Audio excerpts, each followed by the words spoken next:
सिख मजहब के बानी बाबा गुरु नानक के जन्मदिन में दुनिया भर से शरीक हजारों सिख यात्रियों ने आज गुरुद्वारा सच्चा सौदा फारूकाबाद में अपनी मजहबी रसूमात अदा की। हुकूमत पाकिस्तान की हिदायत पर जिले इंतजामिया की जानिब से गुरुद्वारा सच्चा सौदा आए हुए तमाम सिख यात्रियों को वीआईपी प्रोटोकॉल दिया गया, जिसमें तमाम मुतल्लिका इदारों ने अपना किरदार अदा किया।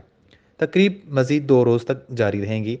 तकरीब में शरीक सिख यात्री हुकूमत पाकिस्तान की जानिब से बेहतरीन इंतजाम करने पर बहुत खुश दिखाई दिए।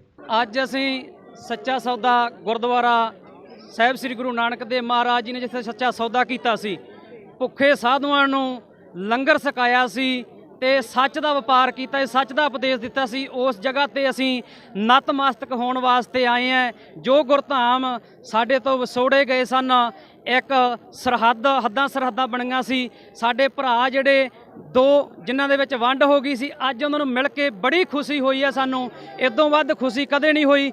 ਬੱਚਿਆਂ ਨੇ ਹੱਥ ਹਿਲਾ ਕੇ ਸਾਡਾ ਸਵਾਗਤ ਕੀਤਾ। ਇੱਥੋਂ ਦੀ ਮੈਨੇਜਮੈਂਟ ਅਤੇ ਸਰਕਾਰ ਦਾ ਅਸੀਂ ਧੰਨਵਾਦ ਕਰਦੇ, ਜਿਨ੍ਹਾਂ ਨੇ ਅੱਛੇ ਪ੍ਰਬੰਧ ਕੀਏ।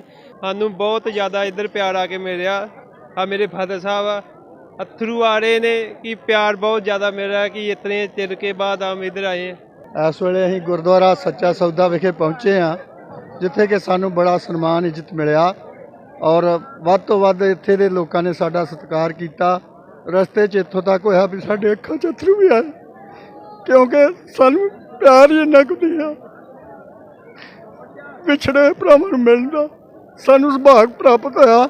ਵਾਹਿਗੁਰੂ ਜੀ ਕਾ ਖਾਲਸਾ, ਵਾਹਿਗੁਰੂ ਜੀ ਕੀ ਜੀ। ਸਭ ਨੂੰ ਬਸ ਪਾਕਿਸਤਾਨ ਦੀ ਸੰਗਤ ਨੂੰ, ਵੀਰਾਂ ਨੂੰ ਬਹੁਤ ਬਹੁਤ ਥੈਂਕ ਯੂ। ਜਿਸ ਟਾਈਮ ਅਸੀਂ ਫਾਰੂਕਾਬਾਦ ਸੱਚਾ ਸੌਦਾ ਗੁਰਦੁਆਰਾ ਸਾਹਿਬ ਵਿਖੇ ਖੜ੍ਹੇ ਹਾਂ, ਗੁਰੂ ਨਾਨਕ ਦੇਵ ਜੀ ਦੇ ਪਵਿੱਤਰ ਸਥਾਨ ਵਿਖੇ, ਜੋ ਸਾਡੇ ਵੀਰ ਇੰਨੀ ਸੇਵਾ ਕਰ ਰਹੇ ਹਨ, ਇਹਨਾਂ ਦੇ ਸਿਕਿਉਰਿਟੀ ਦਾ ਪ੍ਰਬੰਧ ਸਭ ਕੁਝ ਜੋ ਅਸੀਂ ਦੇਖ ਰਹੇ ਹਾਂ, ਇਹਨਾਂ ਦੀ ਪਿਆਰ ਮੁਹੱਬਤ ਤੇ ਬਹੁਤ ਬਾਰ-ਬਾਰ ਆਉਣ ਨੂੰ ਦਿਲ ਕਰਦਾ ਹੈ। ਇਹ ਮੇਰਾ ਤੀਸਰਾ ਚੱਕਰ ਹੈ ਤਕਰੀਬਨ ਪਿਛਲੇ 5 ਸਾਲਾਂ 'ਚ। ਸਿਕਿਉਰਿਟੀ ਦੇ ਹਿਸਾਬ ਨਾਲ ਤਾਂ ਬਹੁਤ ਹੀ ਫੁੱਲ ਇੰਤਜ਼ਾਮ ਸੀ, ਮਤਲਬ ਕੰਪਲੀਟ ਇੰਤਜ਼ਾਮ ਸੀਗੇ। ਬਾਕੀ ਇੱਥੇ ਸੱਚੇ ਗੁਰਦੁਆਰਾ ਸੱਚਾ ਸੌਦਾ ਆਉਣ 'ਤੇ ਮੈਨੂੰ ਬੜੀ ਖੁਸ਼ੀ ਮਹਿਸੂਸ ਹੋਈ ਹੈ। ਪਰਮਾਤਮਾ ਨੇ ਇਹ ਮੌਕਾ ਦਿੱਤਾ ਦਰਸ਼ਨ ਕਰਨ ਦਾ। ਮੈਂ ਆਪਣੇ ਆਪ ਨੂੰ ਵੱਡ ਭਾਗੀ ਧਰਮ ਭਾਗ ਸਮਝਦਾ।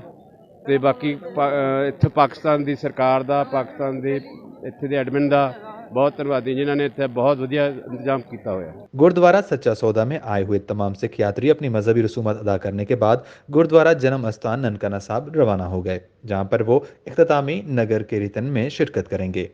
वश न्यूज़ फारूकाबाद।